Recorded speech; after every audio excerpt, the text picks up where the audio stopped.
This channel does not promote any violent, harmful, or illegal activities. All content provided by this channel is meant for an educational purpose only. Brought to you by Agilus Diagnostics. নিজেকে test করতে থাকুন।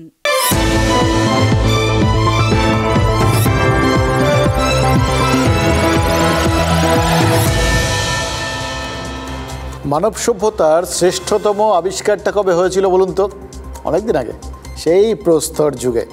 কারা করেছিলেন আমাদেরই পূর্বপুরুষ, ওই Homo ইরেক্টাসরা। আমরা অবশ্য আজকের যারা মানুষজন আর কি দুপে হোমোসেপিয়েন্স, এই জন্য তাদের কাছে কৃতজ্ঞ, জানেন তো। এবার আবিষ্কারটা কি সেটাও আপনারা জানেন, আগুন। ওই প্রস্তর যুগে পাথরে পাথরে ঠুকে আগুনের ফুলকি আবিষ্কার হয়েছিল এবং তার থেকে শুকনো লতা পাতা সব জড়ো করে আগুন ধরানোর পদ্ধতিটা আবিষ্কার হয়েছিল। সেই দিন থেকে আজকের দিন পর্যন্ত আগুনের প্রচুর প্লাস পয়েন্ট আছে, কিন্তু মাইনাস পয়েন্ট একটাই, আগুন নিয়ে খেলা চলে না। আগুন নিয়ে খেলতে গেলে সবসময় হাত পুড়ে যাওয়ার একটা সম্ভাবনা থাকে। সেই যুগেও ছিল, এই যুগেও আছে। এবার এই যুগে ওই আগুনটার মাঝে মধ্যে কিন্তু আবার বর্ণনাটা বদলে যায়, জানেন তো। এই যে ধর্ম বা বিপ্লব, এগুলো তো এই আগুনের মতোই তো। এই দুটো জিনিস নিয়ে খেলা করলে হাত পুড়ে যাওয়ার প্রভূত পরিমাণ চান্স থাকে। এবার সেই চান্স যে কতটা, সেটা এখন হাড়ে হাড়ে টের পাচ্ছে বাংলাদেশ। দেখুন, পুণ্ডরিক মঠের ইস্কন সন্ন্যাসী ওই চিন্ময় কৃষ্ণ দাস, তাকে গ্রেফতার করা হয়েছিল সোমবার। কাল চট্টগ্রাম আদালত তার পুলিশ হেফাজতের নির্দেশ দিয়েছিল, তার আগের দিন আটক ধরতে পারেন আর কি। আর আজ ঢাকা হাইকোর্ট আর চট্টগ্রাম আদালতে ইস্কনকেই নিষিদ্ধ করার জন্য মামলা হয়েছে। এবার দেখুন, দূর থেকে এই ধোঁয়ার কুণ্ডলি দেখে যেরকম আগুনের তীব্রতা বোঝা যায়, কলকাতায় বসেও তো সেরকমই ঢাকার উত্তপ্ত পরিস্থিতিটাও টের পাওয়া যাচ্ছে, তাই না? বাংলাদেশ থেকে সদ্য কলকাতায় এসছেন মিঠুন দে। মিঠুন ওই বাংলাদেশের সচেতন সনাতনী নাগরিক সমাজের মুখপাত্র। ইস্কন সন্ন্যাসী ওই চিন্ময় কৃষ্ণের মতোই তার বিরুদ্ধেও বাংলাদেশের জাতীয় পতাকা অবমাননার অভিযোগ দায়ের হয়েছে। অর্থাৎ দুজনের ক্ষেত্রেই মানে দায়ের হওয়া যে ধারাগুলো, যে অপরাধের জন্য তাদের ধরা চেষ্টা, একজনকে ধরা হয়েছে, গ্রেফতার করা হয়েছে, আরেকজনকে ধরা হতো, তিনি চলে এসছেন এদেশে। সে দুটো একই জিনিস, জাতীয় পতাকা অবমাননা। অর্থাৎ একই যাত্রায় একই ফল হওয়ার জন্যই তারা চেষ্টা করেছিলেন আর কি। পৃথক ফল হয়ে গেছে, মিঠুন এখানে চলে এসছেন বলে। এবার মিঠুন দাবি করেছেন যে তাদের রাষ্ট্রদ্রোহিতার মিথ্যে অভিযোগে ফাঁসানো হচ্ছে। মানে বুঝলেন গোটা বিষয়টা? যদি এই অভিযোগ সত্যি হয় বা যেটা আমরা দেখতে পাচ্ছি, এই গোটা বিষয়টাই তার মানে রাষ্ট্রের মোড়কে ধর্মবিদ্বেষ। জাতীয় পতাকা অবমাননার যে অভিযোগটা এসেছে আসলে খুবই হাস্যকর বিষয়। বাংলাদেশের জাতীয় পতাকা ঠিক এইভাবে স্ট্যান্ড করা ছিল, আর জয় শ্রীরামের পতাকা আর স্ট্যান্ডে এভাবে লাগানো ছিল। দুটো পতাকা একসাথে লাগানো হয়নি, দুটোই ভিন্ন ভিন্ন স্ট্যান্ডে ছিল। তাহলে কিভাবে অবমাননা হয়, এটা আমার প্রশ্ন। এবং আপনি বলছেন ওটা জাতীয় পতাকা নয়? না, সেটা তো জাতীয় পতাকা নয়। সেটা পরবর্তী যখন তদন্ত করে তখন আমরা দেখতে পেয়েছি ভিডিও ফুটেজ জুম করে যে সেই পতাকার মধ্যে চাঁদ তারা সূর্য কীভাবে আসে। যদি জাতীয় পতাকার প্রতি আপনাদের এতই ভালোবাসা থাকে, তাহলে এই পতাকাকে বিকৃত করে কারা পাকিস্তানের পতাকা বানিয়েছে সেটা তদন্ত করে দেখুন। আন্দোলনে হয়তোবা অনেকগুলো প্রাণ যাবে, অনেক প্রাণহানি হবে। হয়তোবা আজকে আমিই বেঁচে আছি, কালকে নাও থাকতে পারি। চিন্ময়প্রভু বেঁচে আছেন, কালকে হয়তো উনি নাও থাকতে পারেন। কিন্তু এই আন্দোলন থামানো যাবে না, আমাদের এই আন্দোলন চলমান থাকবে। একটা মরিয়া ভাব ভেতর থেকে বেরিয়ে আসছে, দেখছিলেন? দেওয়ালে পিঠ থেকে গেলে এরকম হয় মানুষের। এবং আরেক দল যে অভিযোগগুলো করলেন সেগুলোর থেকে তো পরিষ্কার তারাও কোথাও গিয়ে মরিয়া হয়ে উঠেছে। তুই করিসনি, তোর বাবা করেছে, সেই জলঘোলা করার পুরনো গল্প। এই যে পতাকাটা অবমাননার একটা অভিযোগ আনতে হবে, ঠিক করে নিয়েছেন এই অভিযোগটা আনা হবে। তাতে কোন পতাকার অবমাননা, কিভাবে অবমাননা, কি এসে যায়? ঠিক হয়ে গেছে তো, এই অভিযোগটাই আনা হবে। শুনলেন তো মিঠুনের কথাগুলো? একদম ওই বলে না আমরা ঘোড়ার মুখের খবর বলি, সেরকম ব্যাপার আর কি। নিজের যেটা ফেস করেছেন সেটা সামনে এসে বলছেন। আমরা যেগুলো এতদিন ধরে বিভিন্ন জায়গার থেকে শুনছিলাম, ওই ঘুরে ঘুরে আসছিল আর কি। আজ বুঝতে পারলাম সঠিক পরিস্থিতিটা ঠিক কীরকম, কতটা গুরুতর, কতটা ভয়াবহ। এই মিঠুনের কথার সব থেকে গুরুত্বপূর্ণ পয়েন্ট কোনটা বলুন তো? ওই আশঙ্কাটা। মিঠুন বলছেন যে পরিস্থিতি যেদিকে এগোচ্ছে তাতে আরও বেশ কিছু প্রাণ যাবে। তবে দেখুন, প্রাণ নেওয়া বা প্রাণ দেওয়ার মতো পরিস্থিতিতে বাংলাদেশ পৌঁছলো কেন, সেটা তো তাহলে ভাবতে হবে। এই জুলাই আগস্ট মাসে যখন বাংলাদেশের ছাত্ররা পথে নেমেছিল, তখন সে দেশের অনেকেই বলেছিলেন যে বিপ্লব হচ্ছে। শুধু সে দেশে না, পরবর্তী সময় বিভিন্ন জায়গাতেই ওই বিপ্লবটাকে নিয়ে প্রভূত পরিমাণ একটা উত্তেজনা দেখা দিয়েছিল। আর একটা সময় গিয়ে কি মনে হচ্ছিল জানেন, দেখছিলাম ওই বিপ্লবীদের চেহারাগুলো, তাদের কাজকর্ম দেখতে দেখতে মনে হচ্ছিল বিষয়টা অনেকটা ওই বাচ্চাদের নতুন দাঁত ওঠার মতো নয় তো। বাচ্চারা দেখবেন নতুন যখন দাঁত ওঠে সারাক্ষণ শুলায়, মানে চলতি বাংলায় বলে ওই দাঁত শুলাচ্ছে, আসলে সুরসুর করে আর কি। নতুন দাঁত গজিয়েছে তো সব কিছু কামড়াতে ইচ্ছে করে, দেখবেন বাচ্চারা করে, যা হাতের কাছে পায় তাই কামড়ায়। সে লালাপোষ হোক, বালিশের কভার হোক, জামার হাতা হোক, খেলার পুতুল হোক, যা হাতের সামনে ঝুমঝুমি টুমঝুমি যা পাবে সেটার মুখে দিয়ে একটু কামড়ে দেখতে চায়, সেটার মুখে। বাংলাদেশের ওই আন্দোলনকারী বিপ্লবী ছাত্রদের দেখেও তো তাই মনে হচ্ছিল। তারা তো ওরকমই বিপ্লবের আনন্দে, নতুন বিপ্লবী সাজার আনন্দে যা পারছিলেন তাই করছিলেন। জিজ্ঞেস করতে পারেন কি করছিলেন, কি করেননি। তাদের আন্দোলন শেখ হাসিনাকে প্রধানমন্ত্রী পদে ইস্তফা দিতে বাধ্য করেছিল, তাকে বাংলাদেশ ছাড়তে বাধ্য করেছিল, এটা তো একটা পার্ট। তারপর হাসিনাকে গদিচ্যুত করার পর, দেশ ছাড়া করার পর, ওই বাংলাদেশের ছাত্ররা হুড়মুড়িয়ে তো তার বাসভবনে ঢুকেছেন।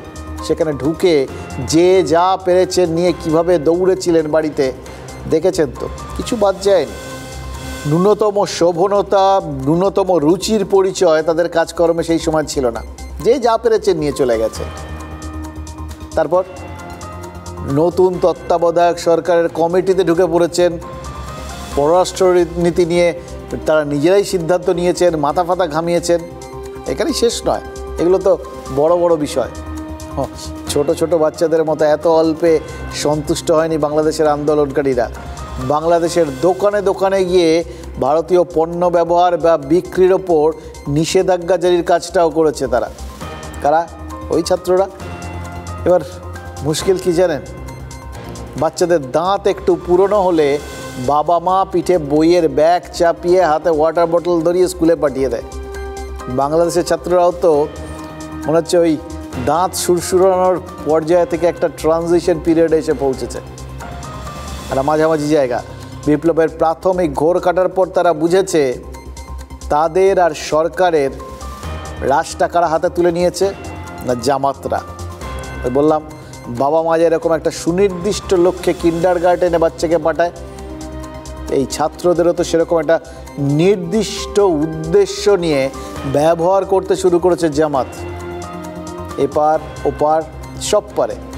যারা ছাত্রদের ওই আন্দোলন দেখে ভেবেছিলেন যে কি দেখিতেছি, জন্ম জন্মান্তরেও ভুলিব না, যারা ভেবেছিলেন বাংলাদেশ বুঝিবা দ্বিতীয়বার স্বাধীন হলো, তারাও এখন বুঝতে পারছেন যে এই বাংলাদেশে ছাত্র আন্দোলনকে সামনে রেখে আসলে জামাত, ওই ধর্মান্ধ জামাত বাংলাদেশের রাষ্ট্রটা নিজেদের হাতে নিয়ে নিয়েছে।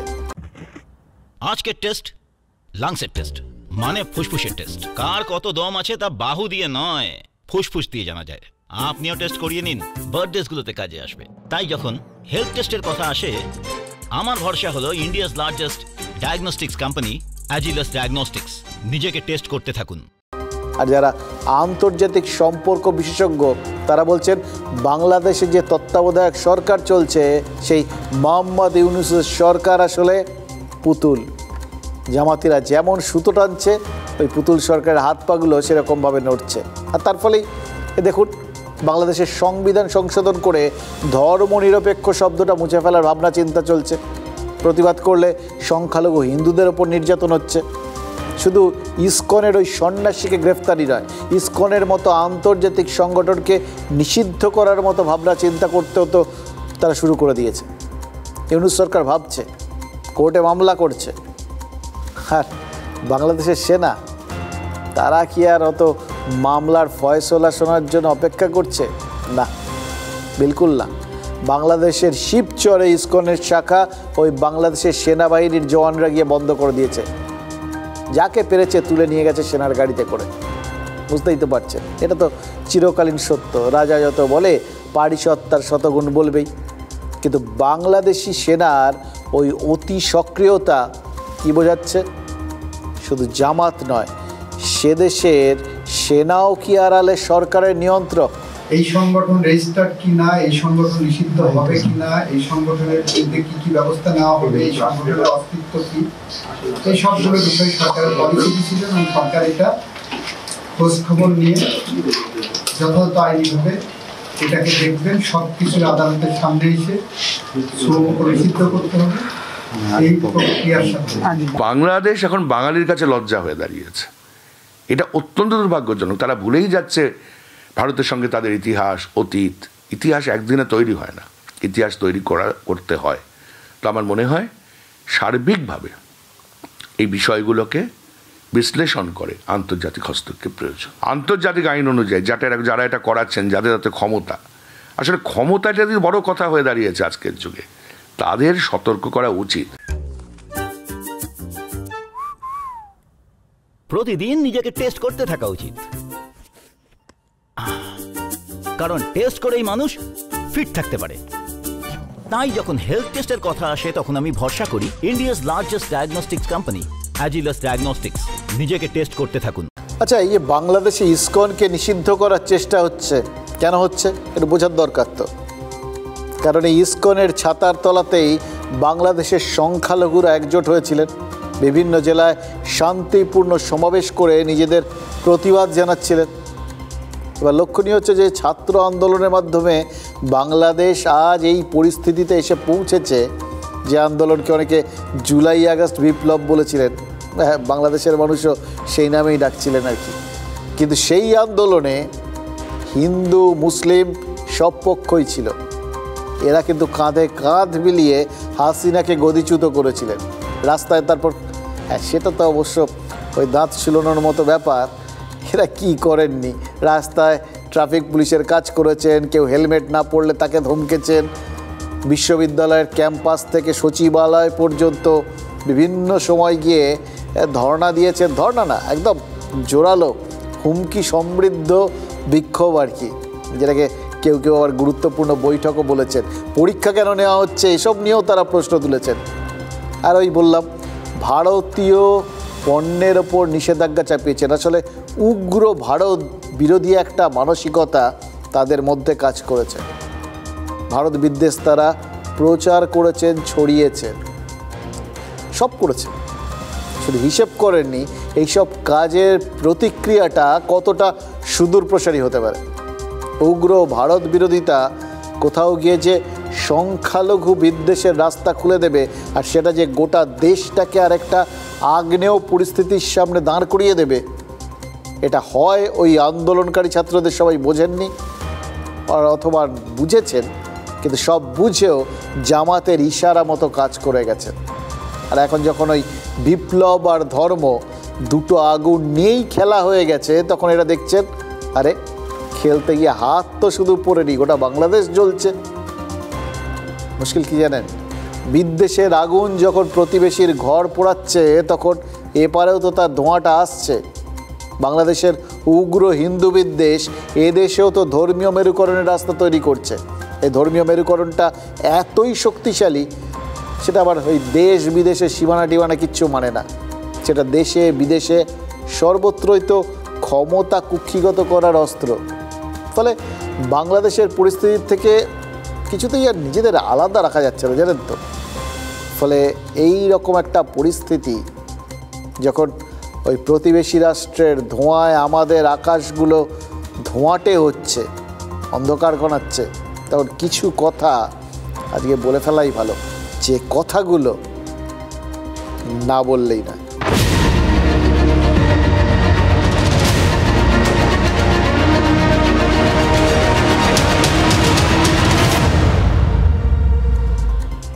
দেখুন, লোকসভা ভোটের আগে মুখ্যমন্ত্রীর রাজনৈতিক আক্রমণের মুখে পড়েছিল রামকৃষ্ণ মিশন, ইসকন আর ভারত সেবাশ্রম সংঘের একাংশ।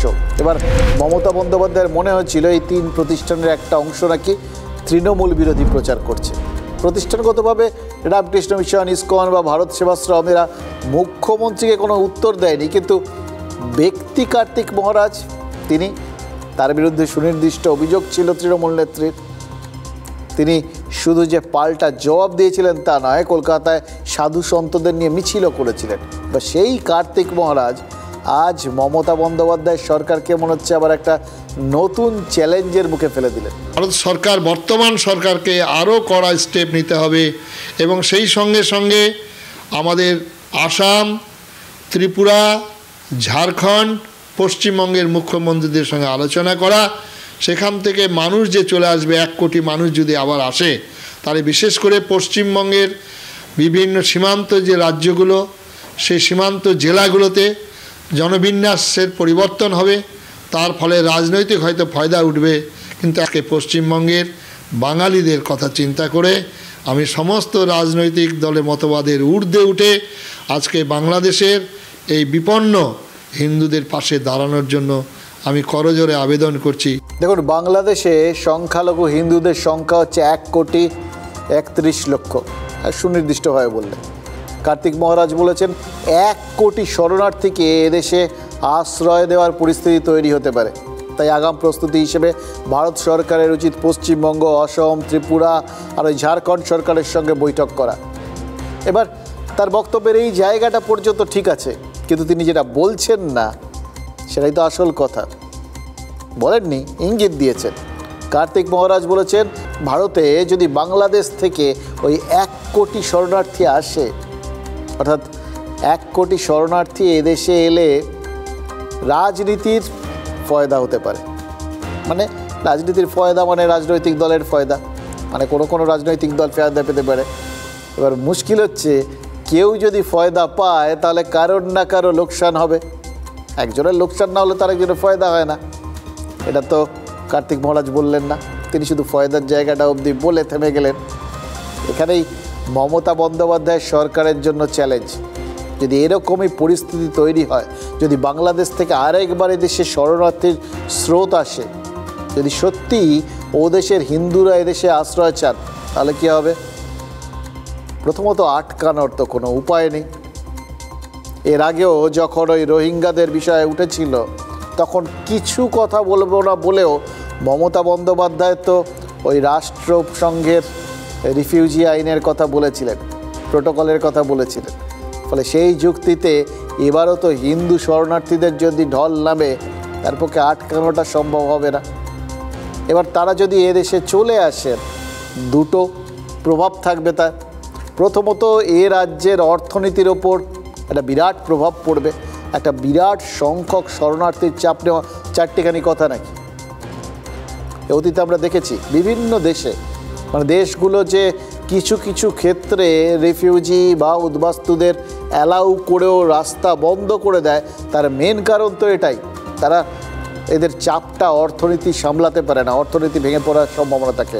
এদের থাকা, খাওয়া, বাসস্থান, এদের জীবনধারণ, এদের চিকিৎসা এবং সবথেকে বড় কথা খাওয়া দাওয়ার জন্য সমস্ত কিছু যোগান দেওয়া, এগুলো তো চারটিখানি কথা না, এটা বিশাল সংখ্যক মানুষ। আর আরেকটা জিনিস হওয়ার সম্ভাবনা রয়েছে, জনবিন্যাস বদলে যাওয়া। এবার কেন? সিএ অনুযায়ী এদের তো এদেশের নাগরিক হওয়ার একটা চান্স রয়েছে, এটা মাথায় রাখতে হবে। তৃণমূল কি তাদের বিরোধিতা করতে পারবে? দেখুন, বারবার বিজেপির তরফ থেকে অভিযোগ করা হয় যে তৃণমূলের মদতে বিভিন্ন জায়গায় নাকি জনবিন্যাস বদলে যাচ্ছে। তখন তাদের লক্ষ্য অন্য কিছু থাকে, তারা অন্যভাবে বলতে চায়। ওই সংখ্যালঘুরা বাংলাদেশ থেকে অনুপ্রবেশ করে জনবিন্যাস বদলে দিচ্ছেন, তাতে তৃণমূলের ভোটে ফয়দা হচ্ছে, এটাই তো তারা বলতে চান। এবার যদি উল্টোটা হয়, এটা তো মানে জনবিন্যাস বদল কিন্তু সম্পূর্ণ উল্টো দিক থেকে। ওই বাংলাদেশে হিন্দুরা মাত্র 7%, ওদেশের কোনো রাজনৈতিক দল তাই তাদের ভোট ব্যাংক বলে ভাবে না। কিন্তু এদেশের পরিস্থিতি তো আলাদা। হিন্দুরা তো এদেশে বিজেপির ভোট ব্যাংক। এবার ওই শরণার্থীরা যদি এখানে চলে আসেন, যদি সিএ এর মাধ্যমে তারা ভোটাধিকার পান, বা কোনোভাবে এখানে আমরা যেরকমভাবে দেখেছি যে বারবার অভিযোগ উঠেছে যে অনুপ্রবেশকারীরা সমস্ত কাগজপত্র বানিয়ে এদেশের নাগরিক হয়ে গেছেন, এই সমস্ত ক্ষেত্রেও যে সেরকম হবে না কেউ গ্যারান্টি দিতে পারবেন, কারণ এই সিস্টেম তো এখানে তৈরি হয়ে গেছে, কেউ আটকাননি তখন। এখন কি করে আটকাবেন? রাতারাতি সব কিছু বদলে ফেলা সম্ভব নাকি? যে অঙ্কে অনুপ্রবেশকারীরা এখানে ঢুকে ওই কাগজপত্র আধার কার্ড ফার্ড বানিয়ে ফেলে, ঠিক সেই একই অঙ্কে যদি তখন উদ্বাস্তুরা এদেশে ঢুকে ওই সমস্ত কিছু বানিয়ে ফেলতে পারেন তাহলে, আর যদি সেটা নাও হয় তারা তো ওই রাষ্ট্রের নিয়ম অনুযায়ী, সিএ অনুযায়ী তার নাগরিকত্ব পেয়ে যাবে, জনবিন্যাস বদলে যাবে। ওই বললাম হিন্দু ভোট ব্যাংক যেটা বিজেপির রয়েছে সেটা তো এর ফলে আরও বাড়বে। এবার সেটা যদি বাড়ে তাহলে তো আবার রাজ্যের রাজনৈতিক সমীকরণে প্রভাব পড়বে, পুরোটাই ওলটপালট হয়ে যাবে। খেয়াল করে দেখুন, আসন সংখ্যার ফারাক যতই থাকুক, এ রাজ্যে কিন্তু তৃণমূল আর বিজেপির মধ্যে ভোট শতাংশের হিসেবে ফারাকটা খুব বেশি না। এবার সেটা যদি কোনোভাবে মুছে যায় তাহলে কি হবে বলুন তো? এবার এই আশা করেই তো চিন্ময় কৃষ্ণ দাসের গ্রেফতারিকে শুধু ইসকন নয়, সমগ্র হিন্দু সমাজের ওপর আক্রমণ বলে পথে নেমেছে বিজেপি। আর তৃণমূল কি করবে তাহলে? তাদের অবস্থা তো এখন ওই শাঁখের করাতের মতো। ইসকনের সন্ন্যাসী গ্রেফতার হয়েছে, এর ফলে বিজেপি যে অবস্থানই নিক সরাসরি তার বিরোধিতা করা যাবে না, কারণ ইসকনের ভক্ত সংখ্যা অনেক। মমতা বন্দ্যোপাধ্যায় নিজে ইসকনের রথের রশিতে প্রত্যেকবার টান দেন। এবার যাদের রথ টানেন তাদের বিপদে তাদের পাশে দাঁড়াবেন না, সেটা তো হতে পারে না। এবং সেটা মানে বিরোধী দল তারা ওদের সহায়তা করছেন বলে তাদের আর কোনোভাবে সহায়তা করা যাবে না এরকমও না, বরঞ্চ সেটা করতে গেলে একটা বৃহত্তর ভোট ব্যাংককে, সেটাও তো মানে একদম কারোর বাঁধা কিছু না, ফলে সেই জায়গাটায় উল্টো বার্তা যেতে পারে, তাতেও তো আবার অন্যরকম সমস্যা। এখন বিজেপির বিরোধিতা করতে গিয়ে কোনো বেফাস কথা বলে ফেললে হিতে বিপরীত হতে পারে। ইসকনের ভক্তকুল শুধু না, ওই বিরাট হিন্দু ভোট ব্যাংকটাই বিগড়ে যেতে পারে। এটা বুঝেই কিন্তু আজ কলকাতায় বিজেপির কর্মসূচি নিয়ে একটাও কথা বলেননি তৃণমূল নেতারা। আজ কলকাতায় বাংলাদেশের ডেপুটি হাই কমিশনারের সঙ্গে শুভেন্দু অধিকারী দেখা করেছিলেন, ডেপুটেশন দিয়েছেন। মোদ্দা কথা তাদের অভিযানই ছিল বাংলাদেশ ডেপুটি হাই কমিশনে পৌঁছানো। কেউ কিন্তু আটকাননি তাদের সেইভাবে, কোনো রকম জোরাজুরি, গায়ের জোর, বলপ্রয়োগ কিচ্ছু হয়নি। সাম্প্রতিককালের এই বিজেপির বিভিন্ন কর্মসূচিতে কিন্তু এই ছবিটা দেখা যায়নি। এবং দেখুন, গোটা বিষয়টা শুভেন্দু অধিকারী করলেন, তারপর পরবর্তী কর্মসূচিও ঘোষণা করে দিয়েছেন। বলেছেন আগামী সোমবার পেট্রাপোল সীমান্তে তারা বিক্ষোভ দেখাবেন, যাতে এখান থেকে, এই দেশ থেকে বাংলাদেশে যে সহায়তাগুলো যায়, সে ওষুধ হোক বা আনাজ বা ওই ধরনের জিনিসপত্র, সেগুলো যাতে না যেতে পারে, তারা সেই দিকে লক্ষ্য রাখবেন, সেই দাবি তুলবেন। সেই পুরো বিষয়টা নিশ্চিতভাবেই দেশের নীতি বা রাজ্যের দায়িত্বের পরিপন্থী। বলপ্রয়োগ করতে পারবে তৃণমূল? বড় চ্যালেঞ্জ কিন্তু। আর চিন্ময় কৃষ্ণ মুক্তি না পেলে 16ই ডিসেম্বর কলকাতায় মহাসমাবেশ করবেন বলে শুভেন্দু অধিকারী দাবি করে বসে আছেন। এবার শুভেন্দু অধিকারীদের যাবতীয় প্রচেষ্টাকে তো একটা সুনির্দিষ্ট রাজনৈতিক পদক্ষেপ বলেই ধরতে হবে। ঠিক যেরকম সুনির্দিষ্ট রাজনৈতিক পদক্ষেপ হিসেবেই ওয়াক অফ বিলের বিরোধিতা করছে তৃণমূল। 30শে নভেম্বর কলকাতায় তৃণমূলেরও তো সভা রয়েছে, কল্যাণ বন্দ্যোপাধ্যায় সেখানে প্রধান বক্তা।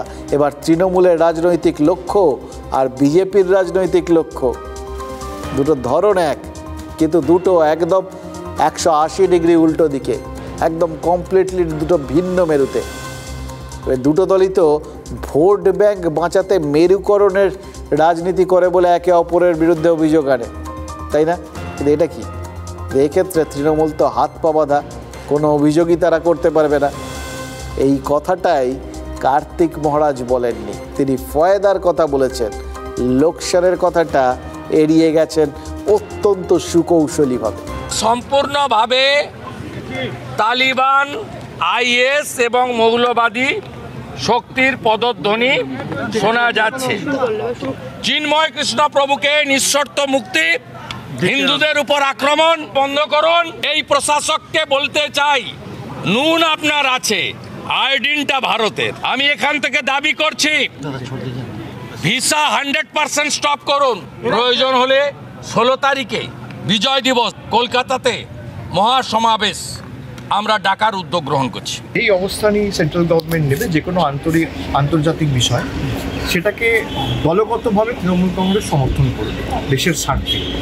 কিন্তু যে ঘটনা ঘটেছে একেবারে সমর্থনযোগ্য নয় এবং অত্যন্ত দুর্ভাগ্যজনক এবং নিন্দনীয়। যেটা হচ্ছে বাংলাদেশে অন্যায় হচ্ছে, যেটা হচ্ছে দুষ্কৃতি রাজ চলছে, এটা কাম্য নয়। বাংলাদেশের স্বাধীনতা, ভারতের অবদান, যখন রাজাকাররা এসে খুন করতো, স্টুডেন্টদের মেরে কয়েকশো স্টুডেন্টকে ঢাকা বিশ্ববিদ্যালয়ে শুইয়ে দিছিল, তখন কোথায় ছিল এরা? তখন বাংলাদেশের প্রতিবাদের সাথে ভারত সামিল ছিল, তার কারণ হিউম্যানিটি গ্রাউন্ডে। বাংলাদেশে হঠাৎ করে দিনের পর দিন যেভাবে পরিস্থিতি বদলাচ্ছে, তাতে বাংলাদেশ আগামী দিনে একটা মৌলবাদী রাষ্ট্রে রূপান্তরিত হতে চলেছে, এ কথা বলার জন্য আর নতুন করে ভাবনা কোনো প্রয়োজন নেই। দেখুন, সুনির্দিষ্ট একটা লক্ষ্যে শুভেন্দু অধিকারী বক্তব্য রাখছেন, ধাপে ধাপে সুর চড়াচ্ছেন, সেটার বিরোধিতা কিন্তু কারোর কাছ থেকে আসছে না। কারণ এই মুহূর্তে ওই বললাম একটা রাজনৈতিক দায়বদ্ধতা রয়েছে এবং যে একটা এই মুহূর্তে বর্তমান পরিস্থিতি কেন্দ্রিক দায়বদ্ধতা আছে, সেটাও কেউ অস্বীকার করতে পারছেন না।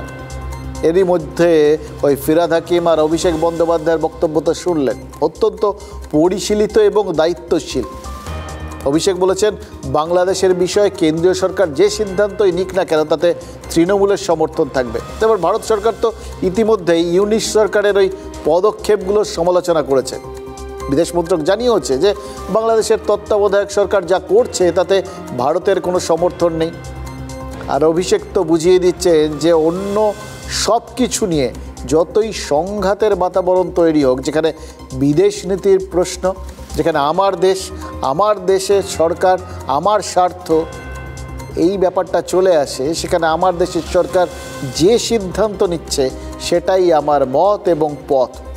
অত্যন্ত পরিণত একটা রাজনৈতিক বক্তব্য। ফিরহাদ হাকিমও প্রত্যেকটা পদে মনে করিয়ে দিচ্ছেন ওদেশে যেটা হচ্ছে সেটা অত্যন্ত অন্যায়, ওরা ওখানে দুষ্কৃতিরাজ চলছে। এবার প্রশ্ন হচ্ছে, এই প্রত্যেকটা বার্তা একটু খেয়াল করে দেখুন, অত্যন্ত সূক্ষ্ম এবং একটা মানে বার্তাটাকে রাগ ঢাক করে একটা রাজনৈতিক মোড়ক এড়িয়ে দেওয়া, এটা কূটনৈতিক মোড়কে মোড়া।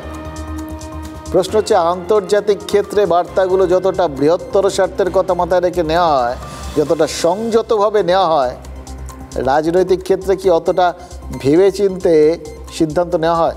তার সুযোগ থাকে? এই যে ভারত বলল, শুনলেন, বাংলাদেশে তত্ত্বাবধায়ক সরকারের সাম্প্রতিক কাজকর্মে তাদের সমর্থন নেই। জবাবে বাংলাদেশ বলল ভারতের বক্তব্য বন্ধু সুলভ নয়। শুনে মনে হচ্ছে না দুটো দেশই আগুনের চারপাশে ঘুরপাক খাচ্ছে, মাঝে মধ্যে তেড়েও যাচ্ছে, কিন্তু কেউ আগুনে হাত দিচ্ছে না। মানে একটু ঘুরিয়ে বার্তা দেওয়া, ওই বললাম কূটনৈতিক মোড়কে বার্তা দেওয়া। সেখানে রাজনীতির ক্ষেত্রে বক্তব্যগুলো, পদক্ষেপগুলো দেখুন অনেক বেশি সুনির্দিষ্ট এবং স্পষ্ট ইঙ্গিতবাহী, স্পষ্ট বার্তা। এই যে তৃণমূলের ভরতপুরের বিধায়ক হুমায়ুন কবির, তিনি একটা সুস্পষ্ট সুনির্দিষ্ট বার্তা দিয়েছিলেন, বলেছিলেন 2026-এ মমতা বন্দ্যোপাধ্যায় মুখ্যমন্ত্রী হন আর উপমুখ্যমন্ত্রী হন অভিষেক বন্দ্যোপাধ্যায়, আর আপাতত পুলিশ মন্ত্রী হন অভিষেক। কোথাও কিন্তু কোনো অস্বচ্ছতা নেই, পরিষ্কার স্পষ্ট বক্তব্য। আরেক হুমায়ুন কবির, ডেবরার তৃণমূল বিধায়ক, তিনিও তো একই বার্তা দিয়েছিলেন, বলেছিলেন অভিষেকের মতো ঠান্ডা মাথার মানুষ ভালো পুলিশ মন্ত্রী হতে পারবে। পরিষ্কার বক্তব্য। তারা কি চাইছেন সেটা বোঝার ক্ষেত্রে কোনো রকম ধোঁয়াশা নেই, মনের কথা পরিষ্কার বলে দিয়েছেন। ফিরহাদ হাকিম তার জবাব দিলেন এবং যে জবাবটা দিলেন সেটাও একদম সুনির্দিষ্ট, সুস্পষ্ট। বললেন প্রশ্নই ওঠে না, পুলিশ মন্ত্রী মমতা বন্দ্যোপাধ্যায়। এবার মমতা বন্দ্যোপাধ্যায় ছিলেন, তিনিই থাকবেন। এবার পরিস্থিতি বুঝে ফেলার জন্য অনেকের মনে হতে পারে যে ওদিক থেকে দুটো বার্তা এসছে, দুটো বার্তার মধ্যে অনেক বৃহত্তর ইঙ্গিত হয়তো রয়েছে। সেখানে ফিরহাদ হাকিমের বার্তাটা কারোর কাছে মনে হতে পারে যে পাল্টা বক্তব্য হিসেবে যথেষ্ট জোরালো নয়, কিন্তু তৃণমূলের জাতীয় কর্মসমিতির বৈঠক থেকে যে বার্তাটা বেরিয়ে এসেছে সেটা তো পরিস্থিতিটা একদম পরিষ্কার করে দেওয়ার জন্য, মানে একদম জলের মতো করে দেওয়ার জন্য যথেষ্ট। এর থেকে স্পষ্ট বার্তার কিছু হতে পারে না। জাতীয় কর্মসমিতিতে প্রবীণদের গুরুত্ব প্রবলভাবে বাড়িয়ে দেওয়া হয়েছে, মুখপাত্র হিসেবে প্রবীণ নেতাদের ওপর আস্থা রাখা হয়েছে। আর তার থেকেও বড় কথা, তার পাশাপাশি যে জিনিসটা করা হয়েছে, অভিষেক ঘনিষ্ঠ লোকজন তার দলের যে যেখানে আছেন আর কি, একদম তাদের ওপর সার্জিক্যাল স্ট্রাইক করা হয়েছে। কোনো রকম ধোঁয়াশা রাখা হয়নি। অভিষেককে মুখপাত্রের পর্যায়ে নামিয়ে আনা হয়েছে, তাকে মুখপাত্র করে দেওয়া হয়েছে, তাও আবার দিল্লিতে। এর মধ্যে দিয়েই তো স্পষ্ট বার্তা পাঠানো হয়েছিল যে ওই 6খানা উপনির্বাচন জিতে নেওয়ার পর তৃণমূলের রাশ মমতা বন্দ্যোপাধ্যায় ধরেছেন, আরও শক্ত করে ধরেছেন। 2026-এর লক্ষ্যে তিনি দলের সংগঠন সাজাচ্ছেন। অভিষেক রদবদল করবেন বলে ঠিক করেছিলেন, কোথায় কি বদল টদল করবেন তার তালিকা তৈরি করেছিলেন। বদল তো করে দিলেন উল্টে মমতা বন্দ্যোপাধ্যায় নিজের পছন্দ মতো। তাই তো অভিষেক পন্থীরাই ছিটকে বেরিয়ে গেলেন বাদ। কিন্তু তাতেও বুঝলেন, ওই ভরতপুরের হুমায়ুন কবিরকে বোঝানো যায়নি যে এইভাবে স্পষ্ট বার্তা দিলে তার আবার রাজনৈতিক পাল্টা বার্তাটা কতটা গোলমেলে হতে পারে। হুমায়ুন কবির তারপরেও বলেছিলেন যে তৃণমূলে অভিষেক বন্দ্যোপাধ্যায়কে কোণঠাসা করার চেষ্টা, এটা ভালো না। যারা মমতা বন্দ্যোপাধ্যায় এবং অভিষেক বন্দ্যোপাধ্যায়ের মধ্যে দূরত্ব বাড়াতে চাইছেন তারা ভালো করছেন না। সবথেকে বড় কথা, জাতীয় কর্মসমিতির ওরকম একটা বৈঠকের পরেও হুমায়ুন সুস্পষ্ট সুনির্দিষ্টভাবে বলেছেন যে অভিষেক বন্দ্যোপাধ্যায় তার নেতা, অভিষেকের ছবি নিয়েই তিনি 26-এর ভোটে লড়বেন, এবং শুধু লড়বেন না, জিতে বুঝিয়ে দেবেন যে মুর্শিদাবাদের ভোট ব্যাংক কার দিকে আছে। এবারে এরকম এত সুনির্দিষ্ট বার্তা এলে, ওই বললাম এই জন্যেই সবাই ঘুরিয়ে পেঁচিয়ে বার্তা দেয়, জানেন তো। কারণ স্পষ্ট বার্তা দিলে তার জবাবও তো সুস্পষ্টভাবেই আসে। এসছেও যে দলের তিনটে শৃঙ্খলা রক্ষা কমিটি রয়েছে, সেই দলের কোনো না কোনো স্তর তো মনে করতেই পারে যে একা অভিষেক বন্দ্যোপাধ্যায়কে নেতা মানার মানে কি, একা অভিষেকের ছবি নিয়ে ভোটে লড়ার মানে কি। মানে তিনি আরেকজনকে অস্বীকার করছেন, আর আরেকজন তিনি তো যে সে কেউ নন, তিনি স্বয়ং মমতা বন্দ্যোপাধ্যায়। এবার তার দলে তাকে অগ্রাহ্য করা তো শৃঙ্খলা ভঙ্গেরই সামিল। এটাই কি আজ শোকস করে স্পষ্ট ভাষায় হুমায়ুন কবিরকে বুঝিয়ে দিল তৃণমূল? মন্তব্য করছেন, দল তো এভাবে ব্যবস্থা নিয়ে নেবে না, 3খানা শৃঙ্খলা রক্ষা কমিটি হয়েছে, হোক না। আমরা দলের তো আমাদের কোনো গুরুত্ব নাই, ববে হাকিমরাই তো বলছে হুমায়ুন কবিরের কোন কে যে কথা নাই, দলেরই যখন কেউ নয় তাহলে তাকে আবার শৃঙ্খলা কমিটির কোনো নোটিশ করার সুযোগ আছে বলে তো আমার জানা না। হুমায়ুন কবিরের বক্তব্যে যদি দল কোনো কারণে ক্ষতিগ্রস্ত হয়, নিশ্চয়ই দল কেন আমাকে রিয়াক্ট করবে। ডিসিপ্লিনারি কমিটিকে সম্মান জানিয়েই যথাযোগ্য সময়ের আগেই আমি তাদের জবাব দিই। যেভাবে উনি বহিঃপ্রকাশ করছেন তাতে দলের প্রতিপক্ষ যারা আছে, উল্টো দিকের দলের যারা আছে, তারা এসব একটা চর্চা বা এটা একটা হয়ে যায়, ফলে বিভ্রান্তি তৈরি হয়। ফলে তার যে কথাগুলো তিনি তার দলের মধ্যে বলবেন, দল চূড়ান্ত সিদ্ধান্ত নেবে। সব লোক দেখানো, ও বলতেও থাকবে, করতেও থাকবে, এটাই টিএমসি। রাজ্যের একজন এমএলএ দাঁড়িয়ে বলছে 30% হিন্দুকে কেটে ভাসিয়ে দেবো, এইটা বলার জন্য তাকে শোকজ করা হলো না। অভিষেক বন্দ্যোপাধ্যায়কে আমি স্বরাষ্ট্রমন্ত্রী দেখতে চাই, এইটা বলার জন্য তাকে শোকজ করা হলো। তৃণমূল কংগ্রেসের রাজনীতি এবং নৈতিকতার মানটা কোন জায়গায়, সেটাকে আপনারা দেখে বিচার করুন। তাকে কেউ বলছে তাই সে করছে। তৃণমূলের অনেক তোষামতকারী নেতা এমএলএ থেকে তাকে আমি অনেক বেশি বীর মনে করি।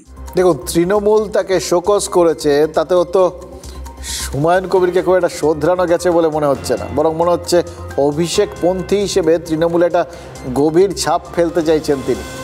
এতে তার লাভ একটাই, এরপর যদি শাস্তির মুখে পড়তে হয় তাহলে তিনি বলতে পারবেন যে অভিষেক বন্দ্যোপাধ্যায়কে নেতা মানেন বলেই দল তাকে শাস্তি দিল। এবার এই বক্তব্যটা প্রতিষ্ঠিত হওয়া মানে দল আরও আড়াআড়িভাবে ভাঙার জায়গায় চলে যাবে। এটা কি দল চাইবে? আর এই একই রকম চিন্তাভাবনা সেটাও কি দলের আর কেউ করছেন না? দেখুন খেয়াল করে, আরজি কর আন্দোলনের সময় স্বাস্থ্যক্ষেত্রে দুর্নীতি নিয়ে সরব হয়েছিলেন শান্তনু সেন, একদম সুনির্দিষ্ট বার্তা ছিল। সম্প্রতি শান্তনু অবশ্য একটা সূক্ষ্ম বার্তাও দিয়েছিলেন। ওই ডায়মন্ড হারবারে ওই যে একটা সভা করার কথা হয়েছিল ডাক্তারদের সাথে অভিষেকের, যেখানে 1000 ডাক্তারের সাথে অভিষেক বন্দ্যোপাধ্যায় মুখোমুখি হবেন বলে ঠিক করেছিলেন। তার যাবতীয় ব্যবস্থাপনায় তো তিনিই ছিলেন, তিনিই সবটা করেছিলেন। 30শে নভেম্বর যে বৈঠক হওয়ার কথা অভিষেকের সঙ্গে, যেখানে ডাক্তারদের সেতুবন্ধন হতে পারে, তাতে তো ওই সেতু বাঁধার কাজটা করছিলেন শান্তনু সেন। এই বার্তাটা কি রাজ্য প্রশাসনের একদম পছন্দ হয়নি। নাহলে এতদিন যিনি রাজ্যের তরফে নিরাপত্তারক্ষী পেতেন, তার নিরাপত্তারক্ষী আচমকা প্রত্যাহার করে নেওয়া হলো কেন? দেখুন, সত্যি কথা বলতে কি নিরাপত্তারক্ষী কেন দেওয়া হতো সেটা নিয়ে প্রশ্ন থাকতে পারে, রাজ্যসভায় ছিল। কিন্তু যখন তোলা হলো তার টাইমিংটা দেখুন, নিরাপত্তা উঠলো ঠিক তখন যখন শান্তনু অভিষেকের হয়ে ডাক্তারদের সাথে লিয়াজও করছেন। হুমায়ুন কবিরকে শোকজ, শান্তনু সেনের নিরাপত্তারক্ষী প্রত্যাহার, এগুলো যদি সুনির্দিষ্ট বার্তা হয়, তাহলে তৃণমূল কাউন্সিলর ওই অরূপ চক্রবর্তী, তাকে মুখপাত্রের পদ থেকে অপসারণটা কিসের ইঙ্গিত? এবং তার সঙ্গে ওই যাবতীয় মুখপাত্রের নামগুলো বদলে দেওয়া, সেগুলো কিসের ইঙ্গিত? তৃণমূলের রাজ্য মুখপাত্রদের যে নতুন তালিকাটা প্রকাশ হয়েছিল, সেই তালিকায় অরূপ চক্রবর্তী ছিলেন না। এবার তৃণমূল টিভি প্যানেলিস্টদের যে তালিকা চূড়ান্ত করেছে, তাতেও অরূপকে রাখা হয়নি। এবার নেই তো ঠিক আছে, তার সঙ্গে রাখা হয়নি ওই যাবতীয় অভিষেকপন্থী নেতাদের, যাদের ওই একটার সময় অভিষেকের দফতর থেকে ঠিক করে দেওয়া হতো কে কোথায় যাবেন, কে কি বলবেন না বলবেন, দলের হয়ে কারা মুখ খুলবেন, সবাইকে বাতিল করে দেওয়া হয়েছে। কারা ঢুকেছেন? জয়া দত্ত, সন্দীপন সাহার মতো নেতারা, যারা অভিষেক ঘনিষ্ঠ নন বলেই বেশি পরিচিত। এবার এই যে যারা অভিষেকপন্থী ছিলেন, রিজু দত্ত বা কৈনির মজুমদার বা অরূপ চক্রবর্তী, এরা সবাই অভিষেকপন্থী। আর যারা ঢুকলেন তারা মমতা বন্দ্যোপাধ্যায় পন্থী। এই পরিবর্তনগুলো কি বুঝিয়ে দিচ্ছে যে অভিষেক বন্দ্যোপাধ্যায় তার যে বদলের চেষ্টাটা ছিল, সেটা খুব একটা পছন্দ হয়নি দলনেত্রী। তার বদলে তিনি অভিষেক ঘনিষ্ঠদের ভূমিকাই বদলে দিলেন, গুরুত্ব কমে গেল। কদিন আগে অভিষেক বন্দ্যোপাধ্যায়ের জন্মদিনে তাকে একটা বিরাট ছবি উপহার দিয়েছিলেন অরূপ চক্রবর্তী, সোশ্যাল মিডিয়ায় সেটা বিরাট করে প্রচারও করেছিলেন। এখন সেই সোশ্যাল মিডিয়াতেই অরূপ লিখছেন, left job as TMC spokesperson, অর্থাৎ তৃণমূলের মুখপাত্রের পদ থেকে তিনি সরে দাঁড়িয়েছেন। মাস পাঁচেক আগে এরকমভাবেই তো সোশ্যাল মিডিয়ায় নিজের রাজনৈতিক পরিচিতি মুছতে দেখেছিলাম আরেকজনকে, কুণাল ঘোষ। তৃণমূল নেতৃত্ব তার রাজ্য সম্পাদকের পদ আর মুখপাত্রের দায়িত্বটা কেড়ে নিয়েছিল। ফলে তখন থেকে তিনি তৃণমূল নেতা হিসেবে তার পরিচিতিটা সোশ্যাল মিডিয়ায় মুছে দিয়েছিলেন। ব্যক্তিগত দায়িত্বটা কিন্তু বলেননি, পালন করে গেছেন। আরজিকর পরিস্থিতিতে যখন তৃণমূলের কোনো নেতার মুখ থেকে কোনো কথা বেরোচ্ছিল না, একা তিনি ডিফেন্ড করে গেছেন দলকে, পুরস্কারও পেয়েছেন। নিঃশব্দে হলেও রাজ্য সম্পাদকের দায়িত্বটা ফেরত পেয়েছেন, মুখপাত্র তো হয়েইছেন। মানে অগ্নি পরীক্ষা দিয়ে নিজেকে নিষ্কলুষ প্রমাণ করে পথ ফিরে পেয়েছেন কুণাল। এই অসময়ে কুণাল ঘোষকে দেখে কি ওই ফিরে আসার রাস্তার খোঁজ নিতে পারেন অরূপ চক্রবর্তী? কারণ তার মতোই কুণাল ঘোষের ঘোষিত নেতার নামও কিন্তু অভিষেক বন্দ্যোপাধ্যায়। দল বিবেচনা করেছে, আমরা চেষ্টা করেছি দলের কঠিনতম সময়ে নিজেরা পারফর্ম করবার। দল যদি কোনো সিদ্ধান্ত নেয়, সেই সিদ্ধান্ত মাথা পেতে নেওয়াটাই সৈনিকের কাজ। কিন্তু এটা তো ঘটনা, যখন দুর্দিন ছিল দলের, তখন আমরা যারা প্রকাশ্যে টেলিভিশন চ্যানেলে, সোশ্যাল মিডিয়ায় বা বিভিন্ন ফোরামে গিয়ে বক্তব্য রেখেছি, আমাদেরকেও ব্যক্তিগতভাবে কুৎসিত আক্রমণ শুনতে হয়েছে বিরোধীদের থেকে। আমার এতে মন খারাপ একার হচ্ছে না, এটা বাংলার রাজনৈতিক বিনোদন জগতের একটা ভয়ঙ্কর ক্ষতি। রাজনীতির মতো এরকম একটা নিরস বিষয়ে কিছু এই ধরনের ওয়েল পারফর্মিং মানে কি বলবো বিনোদন শিল্পীর আমাদের দরকার ছিল। দুর্ভাগ্যজনক হলেও সত্যি, অরূপ চক্রবর্তী একজন স্ট্যাটিস্টিক্সওয়ালা বক্তা।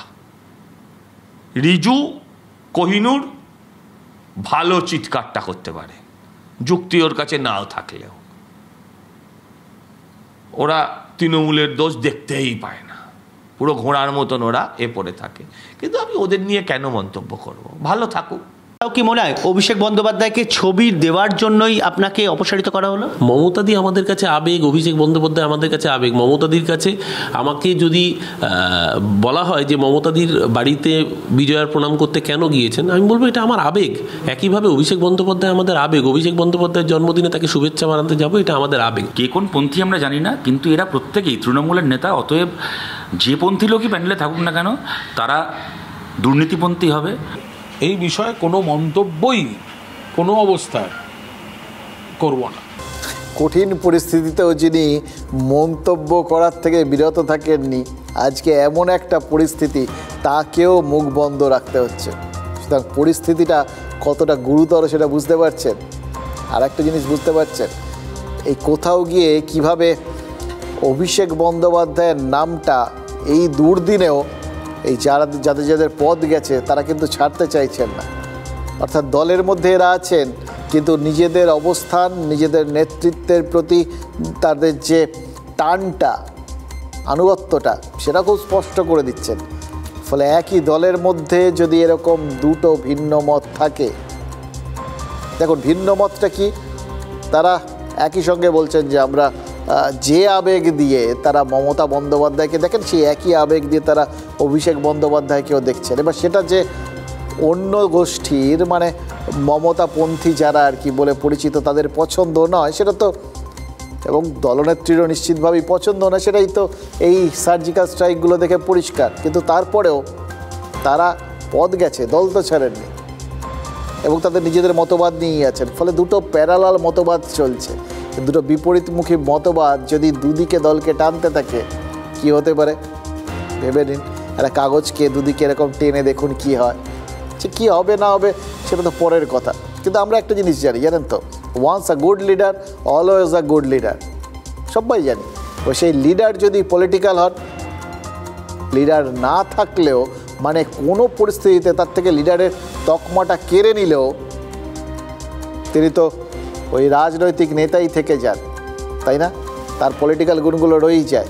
পলিটিক্যাল ভাবনা চিন্তাগুলো এমনিতে সহজাত, এমনিতে নেতারা কখন কি বলেন, কখন কি করেন সেটা বোঝা মুশকিল। এবার নেতারা যখন বদলে যান, মানে কখন বদলে যান আর কখন আমাদের ভাবনা চিন্তাগুলোই বদলে দেন, আমরা তো ধরতেও পারি না। নেতাদের ভাবনা চিন্তা বরাবরই আমাদের ধরা ছোঁয়ার বাইরে। কিন্তু বেসিক কিছু পলিটিক্যাল গুণ নেতারা একবার আত্মস্থ করে ফেললে না, জীবনে ভোলেন না। ওই সাঁতার কাটা বা সাইকেল শেখার মতো ব্যাপার আর কি, ওগুলো একবার শিখলে আর কেউ কখনো ভোলে না। এবার এই বেসিক জায়গাটা কি, কখন কাকে ধরতে হবে আর কখন কাকে ছাড়তে হবে, এর জন্য একটা নিখুঁত টাইমিং দরকার। এটা নেতাদের মতো কেউ জানে না। এই জন্যই তো তারা নেতা আর আমরা প্রজা মানে ভোটার। দেখুন এই মুহূর্তে কে কাকে ছাড়বেন, কে কাকে ছাড়ছেন না, মানে তৃণমূলে কে নেতার নেতৃত্বের ব্যাপারে কে কাকে ছাড়ছেন না, এটা দেখে কেউ যদি বোঝার চেষ্টা করে আরে যারা এই মুহূর্তে চাপে পড়লেন তারা কেন ছাড়ছেন না, তাহলে বুঝবেন এই ছাড়ার টাইমিংটা হয়নি। আমরা তো আমাদের মতো করে ভাবছি, আরে এরা তো নেতারা সবসময় সুবিধাজনক অবস্থানে থাকে, এখন বেকায়দায় পড়েছেন, তার মানে তো এদের হিসেব মতো অভিষেক বন্দ্যোপাধ্যায়কে অস্বীকার করে মমতা বন্দ্যোপাধ্যায় পন্থী হয়ে যাওয়া উচিত। এরা করেননি, কিন্তু এটার কারণ তার মানে টাইমটা হয়নি। এই টাইমটা অন্য কথা বলছে, অথবা এরা জানেন যে এই সময় টাইমটা চুপ করে যে যেখানে আছেন সেখানে সেঁটে বসে থাকা, পরিস্থিতি বদলাবে। আর কেউ কেউ পরিস্থিতির বদলের জন্য এত মরিয়া হয়ে উঠেছেন, তাদের মনে হচ্ছে বদলে যাওয়ার এটাই সঠিক সময়। দেখুন পার্থ চট্টোপাধ্যায় 22 সালের 22 জুলাই এর আগে পর্যন্ত লিডার ছিলেন, এখন আর লিডার নন। কিন্তু পলিটিক্সের সহজাত গুণগুলো সেগুলো তো যেরকম ছিল তেমনই থাকার কথা। একবার থাকলে বললাম চিরকাল থাকে।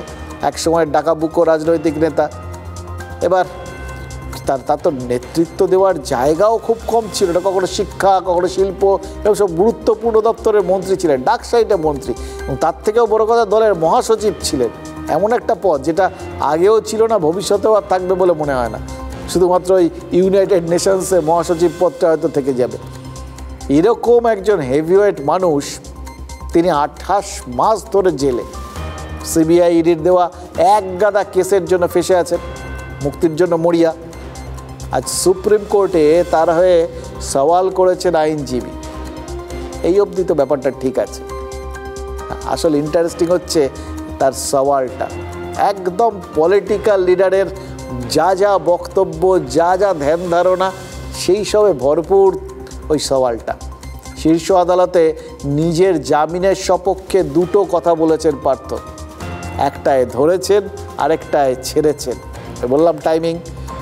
অর্পিতা মুখোপাধ্যায় যে গ্রাউন্ডে জামিন পেয়েছেন সেটাকে ধরে পার্থর আইনজীবী বলেছেন, অর্পিতা এই মামলায় জামিন পেলে তার মক্কেল কেন জামিন পাবেন না? টাকা তো পাওয়া গেছিল অর্পিতার ফ্ল্যাট থেকে, তার মক্কেলের ফ্ল্যাট থেকে তো পাওয়া যায়নি, দায় তো তার মানে তার।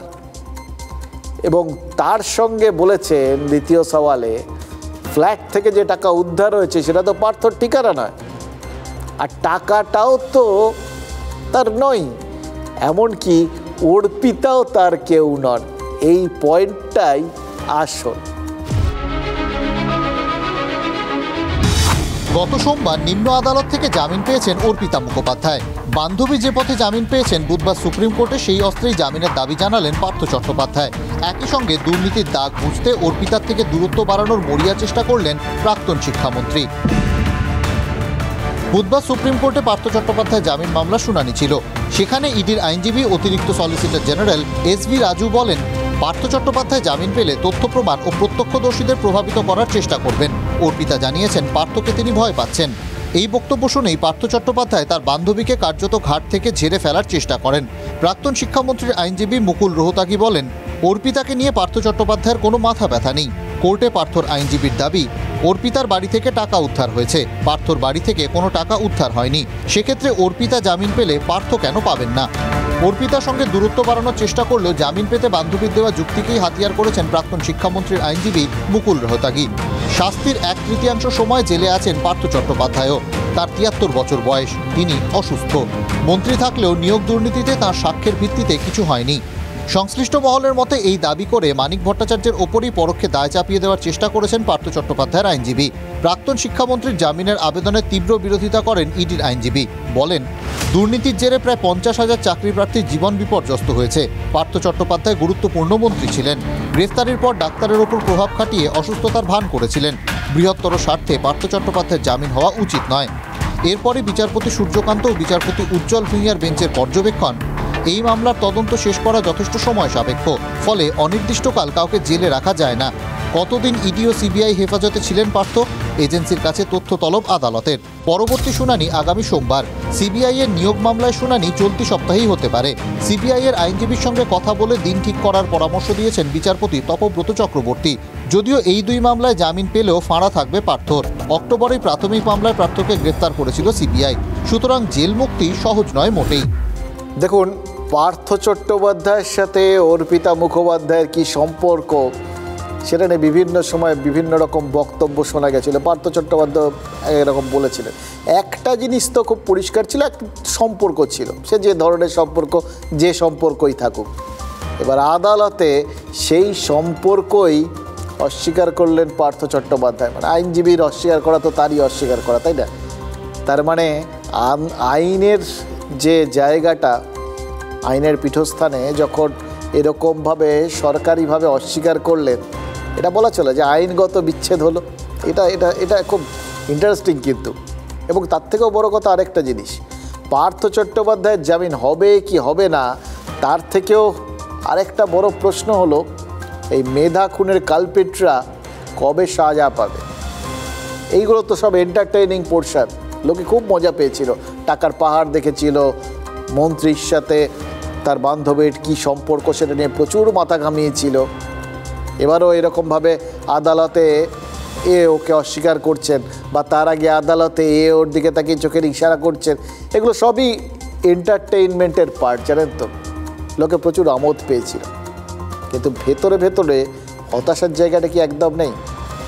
আসল ঘটনাটা তো ছিল আমাদের ঘরের শিক্ষিত ছেলেমেয়েদের চাকরি চুরি, কোটি কোটি টাকা দুর্নীতি, হাত বদল। এগুলো কবে ফাঁস হবে, কারা আসল অপরাধী, কারা শাস্তি পাওয়ার যোগ্য, সেটা সুনির্দিষ্টভাবে কবে জানা যাবে? শাস্তি পাবে কি তারা? দেখুন, ইডি হোক বা সিবিআই পার্থ চট্টোপাধ্যায়কে ধরেছিল, আরও অনেককে ধরেছিল, আইন অনুযায়ী ধরেছিল।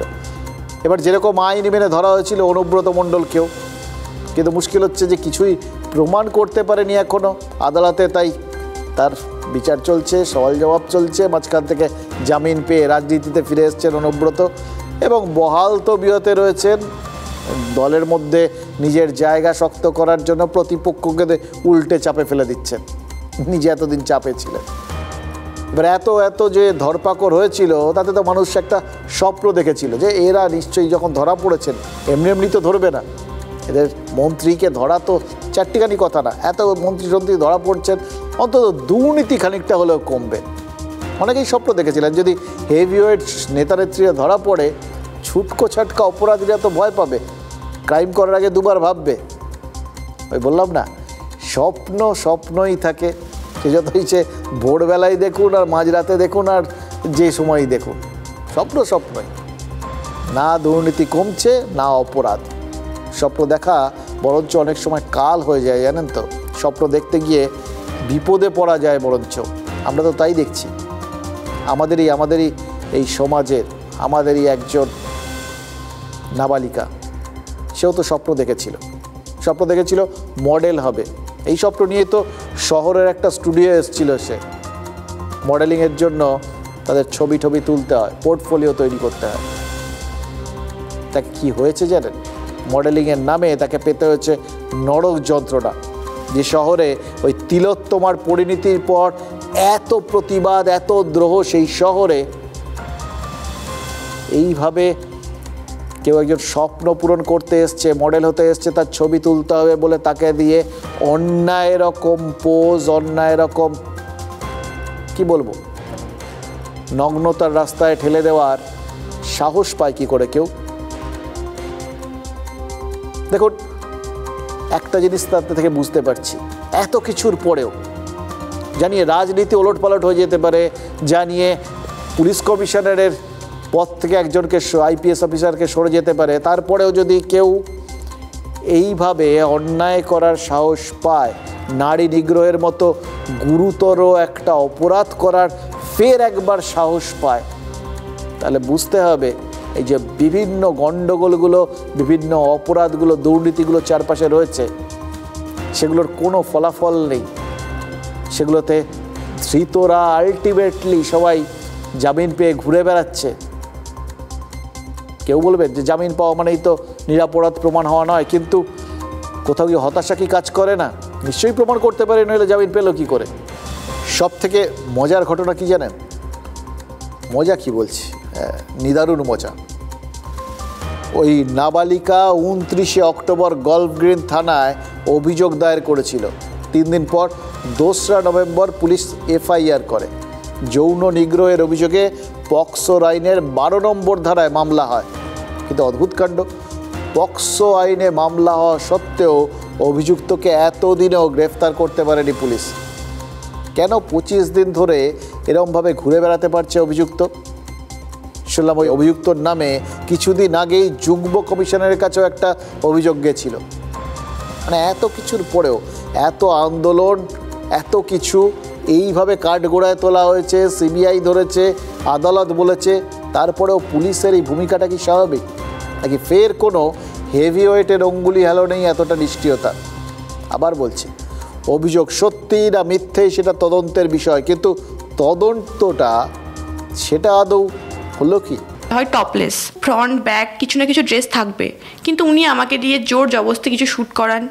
ইনফ্যাক্ট আমি যখন না করতে চাই, জামা যখন না খুলতে চাই, তখন উনি আমার গালে চড় মারেন, আমার চুলের মুঠি ধরেন, প্রচণ্ড খারাপ পরিমাণে শাসান, ভয় দেখান, এবং এই সবগুলো ফেসবুক, ইনস্টাগ্রাম আর বিভিন্ন জায়গায় এইভাবে ছেড়ে দেওয়ার আমাকে ভয় দেখান। 25 দিন হয়ে গেল, আসামি এখনো পর্যন্ত অ্যারেস্ট হয়নি। তার কমপ্লেনের পরে মেয়েটিকে বিভিন্নভাবে ফোন করা হচ্ছে, থ্রেটনিং আকারেই, বা কমপ্লেনটা তুলে নেওয়ার জন্য বলা হচ্ছে। এটাও তো প্রমাণ সাপেক্ষ ব্যাপার, যে কেউ ইয়ে করতে পারে। ট্রমাটাইজ হয়ে গেছিল, আমার ছেলে খুব অসুস্থ হয়েছে, আমার ছেলে ভীষণ সৎ এবং সহজ সরল ভোলাবালা ছেলে। পুলিশ এই ধরনের কোনো ঘটনা ঘটলে সবসময় যে এই ধরনের ঘটনায় তৃণমূল জড়িত থাকে তা নয়, কিন্তু পুলিশ মনে মনে ভাবে, ভয় পায়, যেহেতু বেশিরভাগ গণ্ডগোলেই পশ্চিমবাংলায় তৃণমূল থাকে, তো এক্ষেত্রেও যদি আমরা একটু তদন্ত এগোই দেখবো ঠিক না ঠিক কোনো তৃণমূল নেতার নাম চলে আসছে। তাই দুপা এগোনোর আগে 10 বার ভাবে। কক্সো মানে এটা নাবালিকা, এখানে পুলিশের লোকদের উচিত ছিল যত তাড়াতাড়ি সম্ভব তদন্তটা শেষ করে যদি প্রমাণ জোগাড় হয় তাহলে তাদের বিরুদ্ধে চার্জশিট দেওয়া, আর যদি দেখা যাচ্ছে না এরকম কোনো প্রমাণ নেই তাহলে কেসটা বন্ধ করে দেওয়া। এ দুটোই কোনোটাই করা হয়নি। দেখুন, বেশ কিছু জিনিস তো আমাদের স্বপ্ন, তাই না? পুলিশের কাজ করবে, নেতারা আমাদের উন্নয়ন করবে, দুষ্কৃতীরা ভয় পাবে, পাত্তারি গোটাবে, দুর্নীতি বলে কোনো শব্দ আমরা এই দুনিয়ায় শুনবো না। এগুলো দিবা স্বপ্ন নাকি অলিক স্বপ্ন?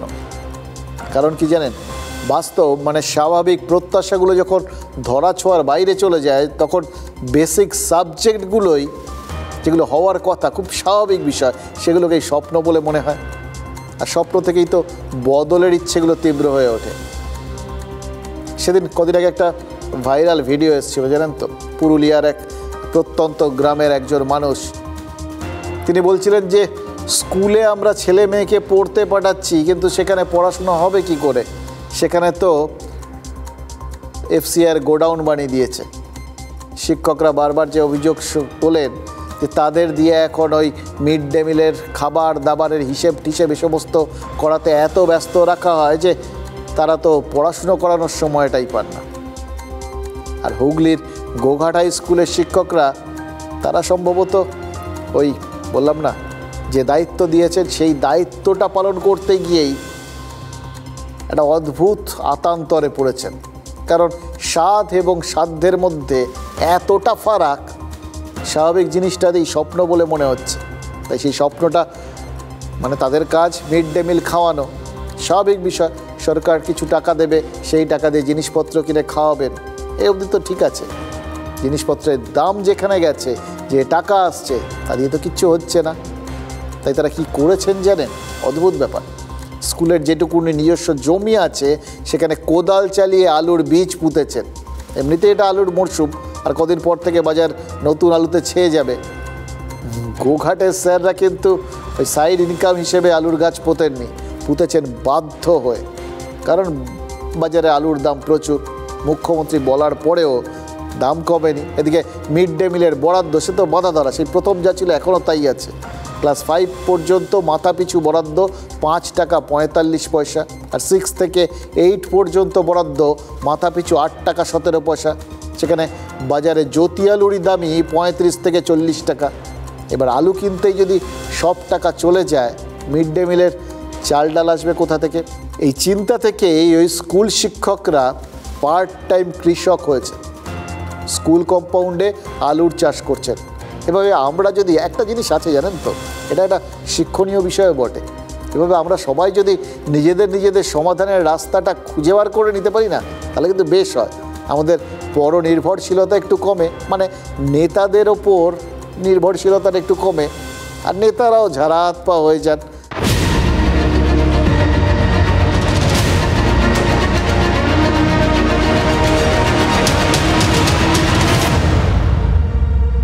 ব্রট to you by Agilus diagnostics. নিজেকে টেস্ট করতে থাকুন।